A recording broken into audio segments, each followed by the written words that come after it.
रामगढ़ गांव में एक सुनील नाम का एक व्यापारी रहता था जो सेठ मोटूलाल के यहाँ काम करता था।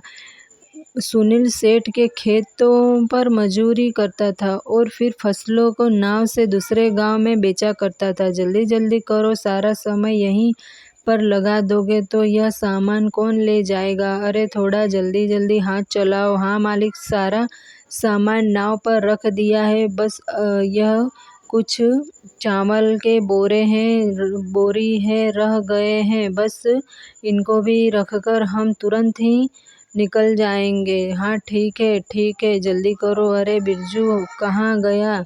कहीं दिख नहीं रहा। वो मालिक, बिरजू इस ठंड में अचानक बेहोश होकर गिर पड़ा था, इसलिए हम उसे घर छोड़ आए। अरे तो तुमने मुझे क्यों नहीं बताया? घर क्यों भेज दिया? मालिक मैं हूँ कि तुम बताओ जरा आप मालिक। तुमने किससे पूछकर उसे घर भेज दिया? जी मालिक, गलती हो गई, आगे से ऐसा नहीं होगा। होनी भी नहीं चाहिए, नहीं तो तुम्हारी नौकरी तो गई समझो। चलो सब जल्दी जल्दी काम करो। सुनील भाई, आज तो बहुत ठंड लग रही है, मेरे तो हाथ ठीक से काम ही नहीं कर रहे हैं। हाँ भाई, सारा मामला तो पेट का ही तो है। अगर यह भूख ना होती तो मैं इस ठंड में घर से बाहर ही नहीं निकलता, पर क्या करे, जब भगवान ने पेट दिया है तो इसके लिए तो यह सब करना ही पड़ेगा। हाँ भाई शंकर, अब गरीबों के पास इस ठंड में काम करने के सिवा कोई और रास्ता भी तो नहीं है। काम करे तो कुछ पैसे मिले। एक यह हमारा मालिक है जिसके पास हम गरीबों के ऊपर जरा सा भी दया भाव नहीं है। इतनी ठंड में दिन रात हमसे काम लेता है और खुद तो सारा दिन बंद घर में घुसा रहता है। अरे भाई, थोड़ा धीरे बोल, कहीं मालिक ने सुन लिया ना तो खामखा ही सबको डांट पड़ेगी। वैसे भी मालिक के पास दिल कहाँ है? हम मजदूरों के लिए उन्हें तो बस काम से मतलब है, चाहे कितनी ही ठंड हो। अरे यूं रोने धोने से कुछ नहीं होगा। चलो सब जल्दी, जितना जल्दी काम निपटे उतना ही जल्दी हम घर को लौट पाएंगे। सभी मजदूर नाव में बैठकर दूसरे गांव के लिए निकल पड़ते।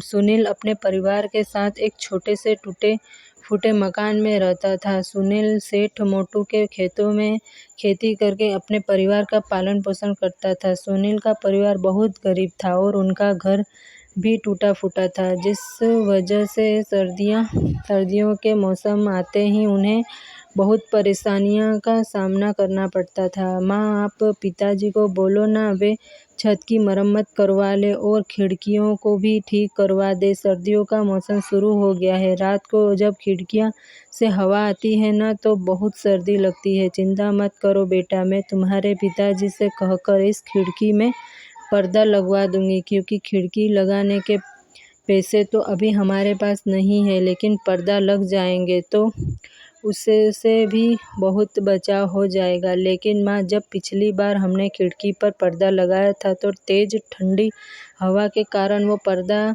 उड़ गया था। मुझे नहीं लगता कि पर्दा लगाने से कोई भी फायदा होगा। एक बार कोशिश करके तो देख ही सकते हैं ना बेटा। तुम चिंता मत करो, मेरे पास कुछ पुरानी साड़ी है। तुम्हारे पिताजी आएंगे तो उनसे कहकर खिड़की पर पर्दा लगवा दूंगी। थोड़ी देर बाद सुनील घर आता है। जरा सुनिए, इस खिड़की से बहुत ठंडी हवा आती है। यह लीजिए, आप इस पर्दा लगा दीजिए। ठीक है, अभी लगा देता हूँ, लेकिन मुझे नहीं लगता कि इससे कोई भी फर्क पड़ेगा। इधर तेज हवा चली तो पहले की तरह यह फट जाएगा। सुनील खिड़की पर पर्दा टांग देता है। यह देखो गुड्डू, तुम्हारा पर्दा लग गया। जी, मैं आपको कह ही रही थी कि ठंड का मौसम शुरू हो गया है। हमारी छत में जगह जगह छेद भी है। अगर ठंड में कहीं बारिश हो गई तो इस सर्दी को झेलना हमारे लिए कठिन हो जाएगा। इससे पहले कि कहीं बारिश हो, आप इस छत की मरम्मत करवा दीजिए। पर बिया तुम्हें तो पता है ना, मरम्मत करवाने में काफ़ी पैसा लग जाएगा और इतने पैसे अभी मेरे पास नहीं है, तो आप अपने सेठ से पैसे उधार ले लीजिए। बिया, तुम्हें तो पता ही है ना, सेठ मोटूलाल इतनी आसानी से पैसे देने वाला नहीं है। मेरी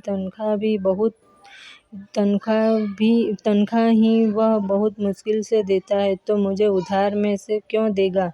हमारे गांव में जमींदार गोगो का घर भी तो है, आप उससे पैसे ले लीजिए, किसी से भी पैसे ले लीजिए, बस छत की मरम्मत करवा दीजिए। यह ठंडी हवा अब हमसे बर्दाश्त नहीं होती है। अगर बारिश हो गई तो हमारा क्या होगा। ठीक है बिया, मैं गोगो के पास जाकर कुछ पैसे उधार मांग कर देखता हूँ। थोड़ी देर बाद सुनील जमींदार गोगो के पास पहुंच जाता है। अरे आओ रामू, कहो कैसे आना हुआ। आखिर इतने दिनों बाद अचानक तुम्हें हमारी याद कैसे आ गई। जमींदार जी, मुझे कुछ पैसे उधार चाहिए थे। अच्छा, तो तुम उधार लेने आए हो। उधार तो मैं तुम्हें दे दूंगा, लेकिन 3% ब्याज लगेगा। अगर जमींदार जी, ब्याज कुछ कम नहीं हो सकता। नहीं भाई सुनील, ब्याज तो 3% ही लगेगा। गांव के बाकी लोगों को भी मैं 3% पर ही ब्याज देता हूँ, तो भला तुम्हें कैसे कम लगा सकता हूँ। अगर मैं तुम्हें ब्याज कम लगाया तो गांव के अन्य लोगों के साथ बेईमानी होगी ना। हाँ, बात आपकी ठीक है, मगर अरे अगर के चक्कर में मत पड़ो। मैं कौन सा आज ही तुम्हें पैसे मांग रहा हूँ। अभी कुछ दिन रहने दो, अगले महीने बाद से ब्याज की रकम चुका देना। मुझे भी कोई जल्दी नहीं है। ठीक है जमींदार जी, तो आप मुझे 3% ब्याज पर ही पैसे दे दो। सुनील जमींदार से पैसे लेकर अपनी छत की मरम्मत करवा लेता है। देखो बिया, अब तो छत की मरम्मत भी हो गई है और खिड़कियां भी ठीक हो गई है। अब घर में ठंडी हवा भी नहीं आ रही है। अब हमारी ठंड भरी रात आराम से गुजर जाएगी। जी हाँ, बड़े दिनों बाद आराम मिला है घर में, वरना ठंडी हवाओं से तो पूरा शरीर कांप रहा था। इस तरह सुनील का परिवार के दिन खुशहाल बीत रहे थे। सुनील का काम भी अच्छा चल रहा था। कहिए मुंशी जी, क्या चल रहा है। सब ठीक तो है ना। जी हुकुम, सब ठीक है। और भला आपके डर से कौन गलती कर सकता है। हाँ, डर जरूर है, नहीं तो जमींदारी नहीं चलेगी। आज की जो भी आमदनी होगी वह मुझे बता देना, वहीं तो देने आया हूँ हुकुम। लेकिन एक छोटी सी दिक्कत है। एक जने को लेकर दिक्कत किस वजह से हो रही है तुमको दिक्कत। तो हुकुम, वो हमारे गांव के मदन को लेकर उसने पिछले ही साल हमसे नाव खरीदने के लिए पैसे उधार लिए थे। हाँ, तो क्या हुआ। उनसे उधार सही समय पर नहीं भरा क्या। अरे हुकुम, भरता कैसे, उसका कारोबार ही ठप हो गया। सुना था कि उसकी दुकान में चोरी हो गई थी, जिससे उसे बहुत घाटा हुआ और अब वह उधार नहीं भर पा रहा। अच्छा ऐसा है, तो जो उसने नाव खरीदी है उसे उठा लो। गोगो बहुत ही चालाक और लालची जमींदार था। पहले गांव के लोगों को बड़े भारी ब्याज पर पैसे देता था और ब्याज न चुका पाने पर उनके घर, खेत खलिहान सब हड़प लिया करता था। यह पैसा रखो जमींदार, का आदमी आएंगे तो उन्हें यह पैसे दे देना। और कब तक देना होगा जी? गुड्डू अब बड़ा हो रहा है, उसकी पढ़ाई के लिए भी तो कुछ जमा करना होगा ना। और ज़्यादा दिन नहीं, लगभग सब चुकता हो ही गया है। बस भगवान की कृपा से इसी तरह काम चलता रहा ना तो अगले आने वाले 3 महीनों में हमारा सारा कर्जा चुकता हो जाएगा। भगवान करे ऐसा ही हो। गुड्डू कहाँ है? वह पढ़ रहा है, उसका अच्छे से ख्याल रखना, आखिर वही हमारे लिए सब कुछ है। चलो मैं अब निकलता हूँ, नहीं तो काम में देरी हो जाएगी। अच्छे से जाइएगा।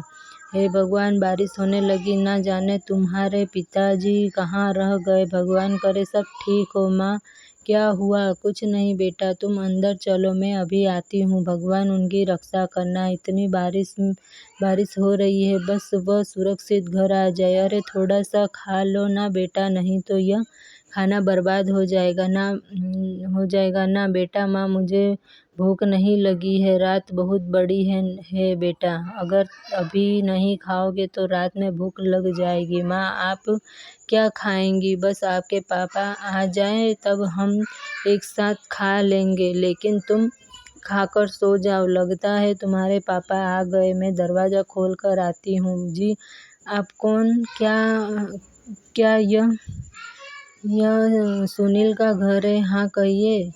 आज नदी से नाव ले जाते समय बीच रास्ते में नाव पलट गई। नाव पलट जाने से सुनील की उस नदी में ही मौत हो गई। नहीं, ऐसा नहीं हो सकता। इसके बाद बिया अपने जीवन में अकेली पड़ जाती है। उसके जीवन की सारी खुशियाँ चली जाती है। वह खुद तो दूर, वह अपने बेटे को ही 3 वक्त का ढंग से खाना नहीं खिला पाती है। ऊपर से जमींदार के पैसे ना लौटाने पर उसको खूब खरी खोटी सुननी पड़ती है। वह दिन के आधे समय में सिर्फ रोती रहती थी।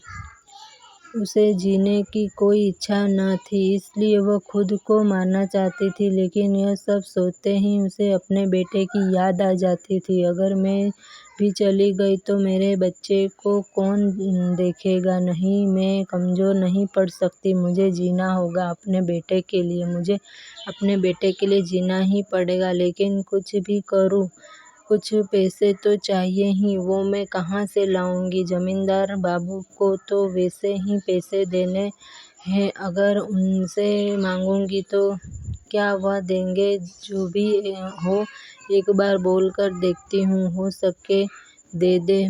सुनील का और कितना पैसा निकल रहा है। जो उधार लिया था उसका 80% चुका दिया। अगर आज वह जिंदा होता तो शायद बाकी का उधार भी चुका देता। लेकिन उसके मरने से मेरा पैसा नहीं मिलेगा। वैसे भी बहुत समय हो गया है। अगर ज़रूरत पड़ी तो अब उसका घर बेचकर पैसे लेना होगा। अगर हम घर ले लेंगे तो वह लोग रहेंगे कहाँ? यह मेरा सर दर्द नहीं है, वह उन्हें समझने दो। मैंने जो कहा है वह जाकर करो। जी, आप दोनों कैसी बातें कर रहे? बेचारी विधवा कहाँ से भरेगी अब आपका ब्याज? और अब आप उसका घर लेने की बात कर रहे हैं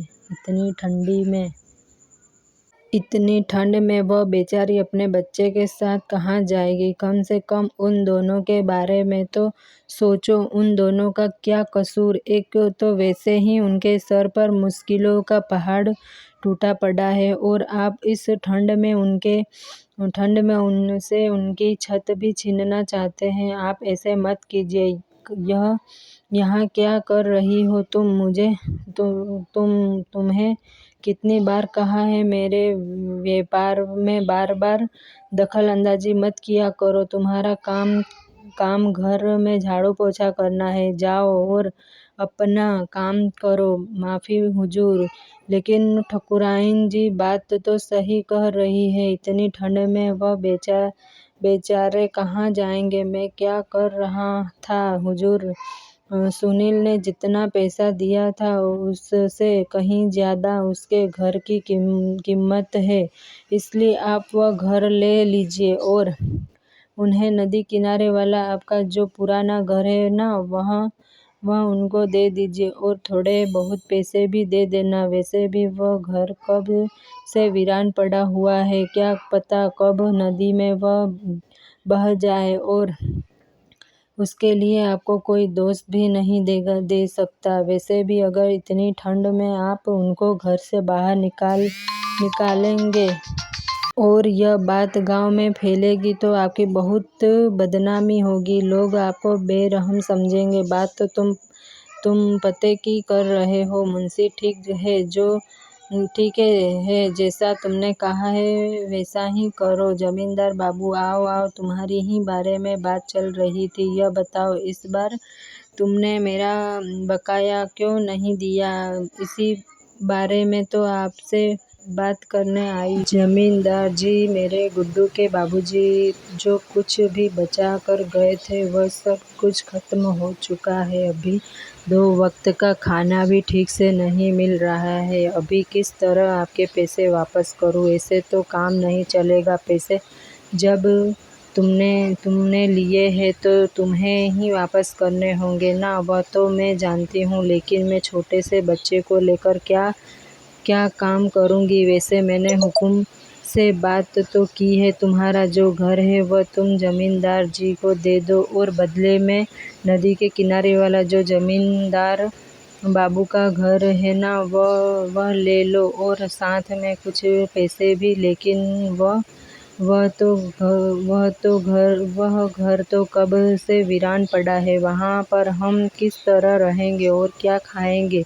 इन पैसों से तुम नदी के किनारे खाली वाली जगह पर खेती कर सकती हो और फसल को बाजार में बेचकर अपना परिवार चला सकती हो। मैं इससे ज़्यादा कुछ नहीं कर सकता हूँ। इसके बाद बिने अपने बेटे को लेकर उस घर में चली जाती है। जितना हो सके उसने घर के बगल वाली जगह की सफाई की। इसके बाद उसने उस खाली जगह पर खेती करना शुरू कर दिया। इसके बाद वह बाजार में फसलों को बेचकर अपना घर चलाने लगी। माँ, मुझे बहुत डर लग रहा है। मुझे उस घर जाना है। यह घर अच्छा नहीं है। वह घर अब नहीं है बेटा, वह घर बारिश में बह गया। हम दोनों इस घर को बिल्कुल नया बना देंगे। जब तुम बड़े हो जाओगे और बहुत पैसे कमाओगे तब हम लोग एक बड़ा घर लेंगे। हाँ माँ, मैं बहुत बड़ा आदमी बनूंगा। जमींदार बाबू के घर से भी बड़ा घर होगा हमारा। ठीक है बेटा, ठीक है। अभी बाहर मत जाना बेटा, तुम जाकर बिस्तर पर बैठो, मैं अभी आती हूँ। बिंदिया सुबह देखते